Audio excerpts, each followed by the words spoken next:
Hello viewer, thank you for joining us. This is CBA News Summary broadcasting to you from Hargeysa with the latest from Horn of Africa. My name is Yunis Dekow.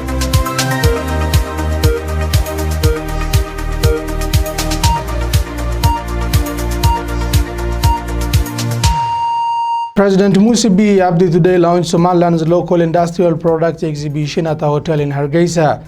The event was also graced by the Oromia region of Ethiopia's acting deputy president. The event was used as an avenue to showcase the country's local industrial product producers. Key industrial product producers showcased their products that have been produced locally. Tayo Plastic was among the few companies showcasing their locally produced items, which were paraded at their stall in the exhibition. Abdikarim Hussein, Tayo's general manager, narrated to us their manufacturing abilities. The Oromia region of Ethiopia's acting deputy president, who was the first chief guest of the event, said Ethiopia and Somaliland have the opportunity to do better in business relations and closely work together. These industries have benefited communities in form of employment and capacity development, which has transformed the people of Somaliland. Al-Sunnah wal-Jama'ah has denied the new conditions set by the Garowe Technical Committee in charge of the regional elections on Tuesday.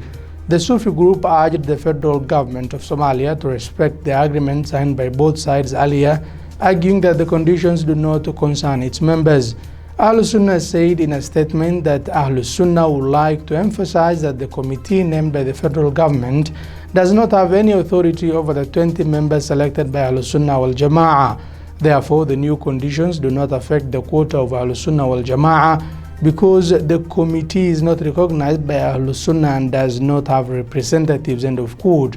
The religious group was allocated 20 representatives in the 89 State Assembly membership in a treaty facilitated by the Office of the Prime Minister Hassan Ali Khaire via the Ministry of Interior and Federal Affairs. The State Elections Technical Committee issued a 14-point condition candidates seeking to be part of the new Galmudug Regional Parliament. Key points in the contentious letter by the Technical Committee include age limit of not less than 25 years, a high school certificate, non-criminal record, and new examination to determine the capacity of the new legislators. The police chiefs from different Arab countries converged in Doha, Qatar to discuss issues that affect the Arab League countries. Security has become a common challenge in most Arab nations, and police chiefs want to have a common approach. Somalia is among the countries invited to this year's summit as it is an active member of the Arab Leagues of Nations. Somalia will be represented by its police boss General Hijar, who is leading a delegation of top police officials from Somalia. The meeting was officially opened by the Prime Minister of Qatar, who is also the Minister of Interior and Internal Security, Al-Sheikh Abdullah bin Nasir bin Khalifa Al-Thani.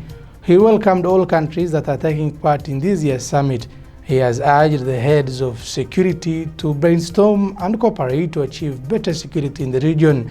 Recent history in many Arab countries, such as Arab Spring, have proved that scenarios in one country is interlinked with neighboring countries. The security situation is one of the Arab countries can easily spill over the Arab other countries.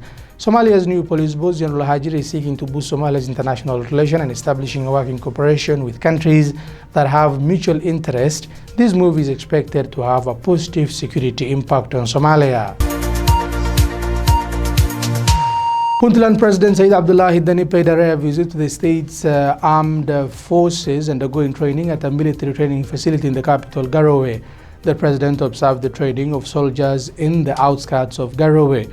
Puntland, which is the oldest state in Somalia, has trained hundreds of security and armed forces officers who are now taking part to rebuild the image of Somalia's security forces.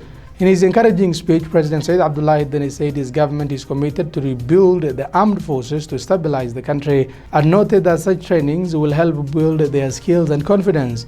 The officers thanked the president for his visit. In the past 10 years, Somali security forces have been trained by several countries including Turkey, the UAE and Uganda, as well as EU, as AMISOM is in the process of handing over security responsibility to the Somali National Army by 2021.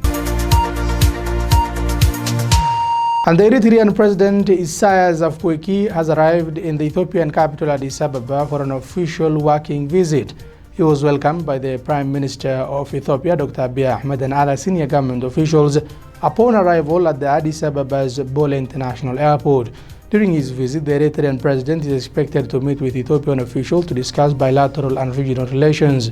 Ever since the two leaders exchanged numerous visits and signed what have been termed as Asmara Declaration, a cooperation framework that also saw the commencement of air travels, telephone services, as well as reopening of embassies in Addis Ababa and Eritrea's capital, Asmara. The declaration has also provided for allowing Ethiopia to use Eritrean ports of Assab and Massawa for imports and export. Although roads had been opened, they were closed after a short while due to security reasons, according to analysts. Last week, an Ethiopian cultural troupe was in Eritrea as part of an effort to enhance the relations between the two countries. That is all we have for you on this particular news brief. Thank you for being with us. My name is Yunis Dekow. Enjoy the rest of your viewing.